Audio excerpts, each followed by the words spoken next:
maka malaikat maut turun ke sini. Makanya ketika sakaratul maut sudah datang, maka yang baca Quran hentikan. Kenapa? Oh, memang gitu ya. Jangan semakin kenceng. Ayo Pak, insya Allah Pak, gitu. Al-Baqarah Pak, Al-Baqarah Pak. Al-Kahfi, Al-Kahfi. Enggak lah. Yang baca Quran berhenti dulu. Kemudian digantikan dengan kita mentalkin. Antum agak ke sana dikit. Masya Allah ya. Orang yang meninggalnya kooperatif ini.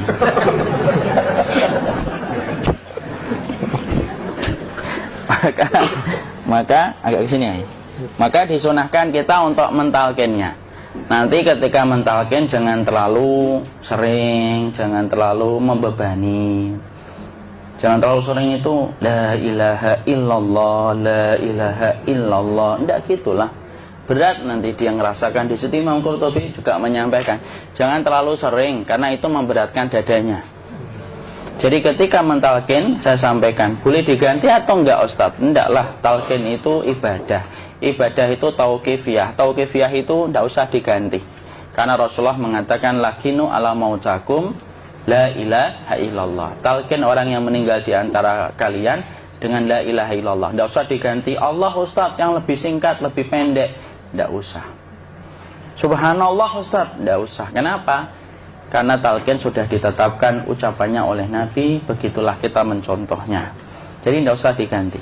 Cara mentalkin, jadi kalau keadaan sudah tenang, tolong kalau sudah sakaratul maut jangan ditinggalkan. Karena sesungguhnya pertempuran setan itu pada detik-detik kematian semacam ini. Dan betul-betul berusaha untuk menjadikan dia murtad. Nanti makanya di situ di buku nanti dibahas kan, pertempuran setan itu sampai detik-detik orang mau mati itu sudah ayo kufur, murtad aja tuh, kamu sakit kan? Nah, itu kayak gitu. Makanya jangan ditinggal. Capek gitu kok nggak meninggal gitu ya. Udah gantian mas. Dan jangan kemudian meninggalkannya. Mangkat dulu gitu. Tidaklah, janganlah. Terus ditampingi terus. Kalau bisa ya sudahlah, berikan waktunya kita untuk sementara waktu itu betul-betul berkhidmah kepada orang yang kita cintai terakhir kalinya. Cara kita kemudian mentalkin adalah, yaitu adalah di sebelah kanannya la ilaha illallah. Biarkan dia mencerna dulu. Tidak usah buru-buru kemudian kita langsung nimpali lagi. Dia mencerna dulu sembari kita doakan, peluk, ya Allah dimudahkan gitu. Kalau ada orang yang bisa ngucapin la ilaha illallah, itu siapa yang memberikan itu Ustaz? Yang memberikan kekuatan Allah Pak. Karena ngomong aduh aja sudah tidak mampu. Makanya Allah berfirman dalam surat Ibrahim, yusabbitullahu alladhina amanu bil qawli tsabit fil hayatid dunya wa fil akhirah. Allah teguhkan perkataan orang yang beriman dalam kehidupan dunia dan akhirat. Dunia itu ya ketika menjelang kematiannya. Makanya dia bisa ngomong la ilaha illallah. Sebenarnya ngomong aduh aja udah gak mampu. Kalau bisa ngomong, dia mesti ngomong aduhnya dulu. Tapi Allah yang menggerakkan. Ngomong la ilaha illallah. Makanya mangkana akhiru kalamihi la ilaha illallah dakhalal jannah. Barang siapa akhir kalamnya itu adalah la ilaha illallah, pasti masuk surga. Makanya kita lagi la ilaha illallah. Dah. Coba dulu. Tidak usah minta diburu-buru ya. Tidak usah gini. Ayo la ilaha illallah. Ayo.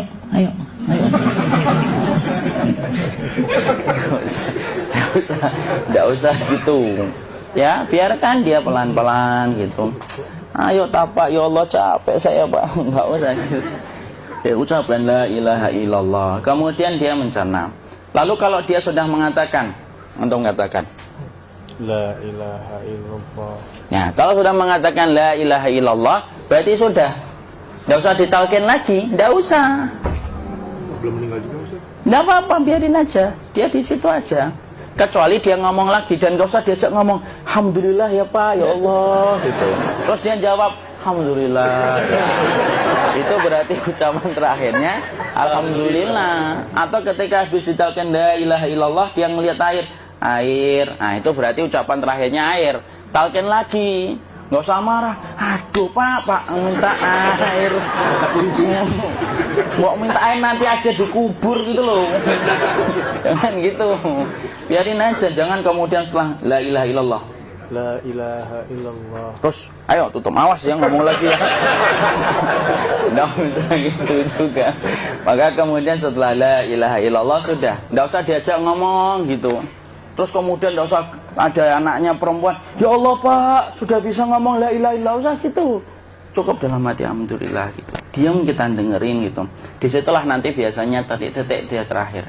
Dia nanti ngeliat di sini Pak, prosesnya itu. Nanti kaki langsung sebagian jempol dingin dia.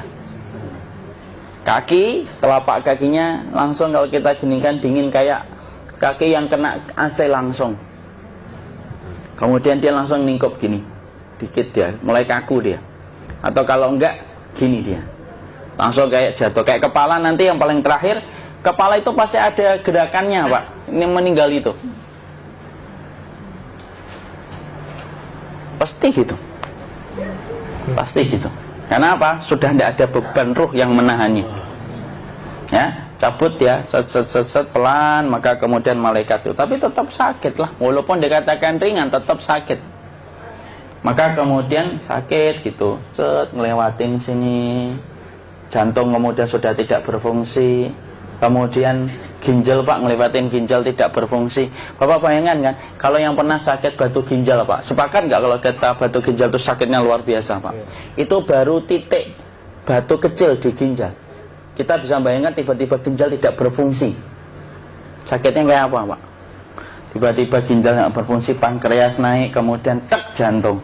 Jantung ini dia masih hidup dia, di sininya masih hidup walaupun jantungnya sudah berhenti. Naik. Kemudian mata, dia ngelewatin mata. Organ tubuh yang paling setia sama ruh itu mata. Maka kemudian mata dia ngelihat dia, ngelihat keluarnya, naik dia. Ya dilihat ini sama dia. Makanya Rasulullah mengatakan innar ruha idza qubida tabi'ahul basar. Ruh itu kalau dicabut, mata itu ngikutin kemana perjalanan ruh itu. Makanya ada yang meninggalnya gini. Ya itu bukan tanda su'ul khatimah. Itu tanda fitrahnya mata ngikutin ruh. Atau kemudian bukanya sedikit. Ada yang kayak senyum Pak. Ada yang kesini yang keringetan. Nah, itu tanda husnul khatimah. Ada yang senyum. Jadi sakitnya setelah selesai itu plong gitu. Makanya kemudian ada yang tersenyum. Maka itu tanda. Kalau kita ngelihat orang yang membuka mata kayak gini, tidak usah takut. Cepat-cepat kemudian kita nanti tutup. Biasanya kalau terlalu lama, itulah yang menjadikan ini tidak bisa ditutup. Makanya harus pakai kapas akhirnya. Karena apa? Karena pas meninggal nggak langsung ditutup. Biasanya karena perawat takut, dokternya juga nggak tahu itu, dibiarin itu. Makanya ada beberapa mata yang ditutup pakai tensoplas kan? Sebenarnya kalau langsung bisa nutup dia, fitrahnya nutup mata itu. Jadi kemudian kita baca Allahumma firlahu warhamhu wa'afihi wa'fu anhu atau bismillah wassalatu wassalamu ala rasulillah, tutup. Bismillah. Tidak usah takut.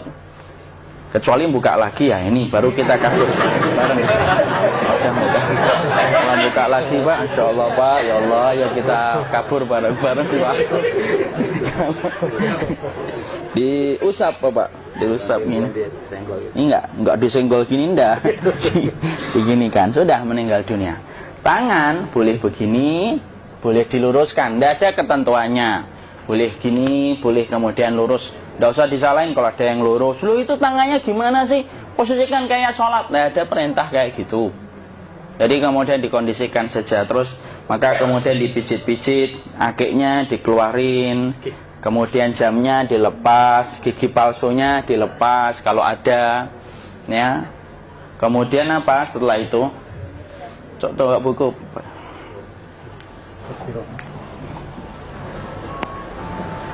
Kemudian kalau bisa awal-awal kemudian taruh buku atau sesuatu yang agak berat di perutnya ketika baru meninggal dunia. Kenapa kemudian ditaruh kayak gini? Bukan apa-apa, supaya membantu sisa-sisa pencernaan dia untuk keluar. Nanti Pak, biasanya kalau kita taruh agak yang berat gini atau kemudian kita gini-gini kan, ini udah makan belum Maki? Udah makan belum makan kok udah gede ya? Maka pencet-pencet kayak gini biasanya nanti ketika dimandikan, nah pas dimandikan diginikan saja. Aduh. Nah ini dia sudah keluar di belakang, dia gini. Terus nanti keluar dia. Nah ini keluar langsung di belakangnya.